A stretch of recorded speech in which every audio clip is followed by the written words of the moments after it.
नमस्कार। उत्तर प्रदेश की सियासत में तूफान आया हुआ है। योगी बाबा चुप है, लेकिन उनकी खामोशी में छिपी हुई है गुजरात लॉबी की बर्बादी। मोदी साहब का पूरा प्लान धरा का धरा रह गया, क्योंकि आरएसएस से मिले संकेत के बाद अब मोदी जी का रिटायरमेंट लगभग तय माना जा रहा है। जब कहोगे कुर्सी छोड़ देंगे। मोदी जी का यह बयान इतिहास बन चुका है, लेकिन कहानी यहीं खत्म नहीं होती है, क्योंकि असली कहानी की शुरुआत तो अब हुई है। असली कहानी की लड़ाई अब हो रही है। अमित शाह बनाम योगी आदित्यनाथ।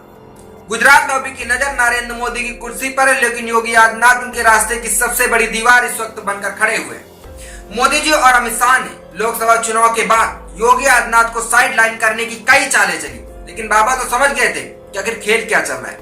अब वो बैक फुट से हटकर फ्रंट फुट पर आ चुके हैं और एक के बाद एक दाव खेल रहे हैं, जो पूरे हाई कमान को हिला के रख रखा है।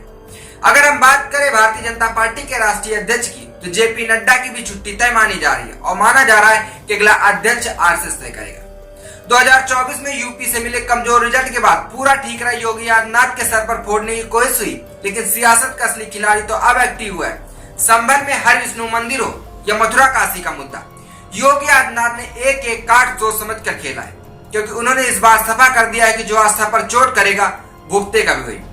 अब योगी आदित्यनाथ किस बयान ने न सिर्फ विपक्ष बल्कि भारतीय जनता पार्टी के अंदर उनके दुश्मन जो बैठे हुए उनको भी सख्त चेतावनी दे दी है। अमित शाह की अगर हम हालात की बात करें, इस वक्त चाणक्य कहे जाने वाले अमित शाह अब खुद चक्रों में फंस गए हैं। कई मीडिया रिपोर्ट में योगी आदित्यनाथ को हटाने की साजिश के पीछे अमित शाह का नाम आ चुका है, क्योंकि संसद में अखिलेश यादव ने सवाल किया था और संसद में योगी रिपीट बोलना और बाहर जाकर उन्हें हटाने की प्लानिंग करना बिल्कुल सफा नजर आ रहा है। अखिलेश यादव का तंज सही बैठा कि मुंह से रिपीट और मन में डिलीट। मोदी जी सब कुछ चुपचाप देख रहे हैं, न योगी जी को नजरअंदाज कर सकते हैं और न अमित शाह को कमजोर करना चाहते हैं।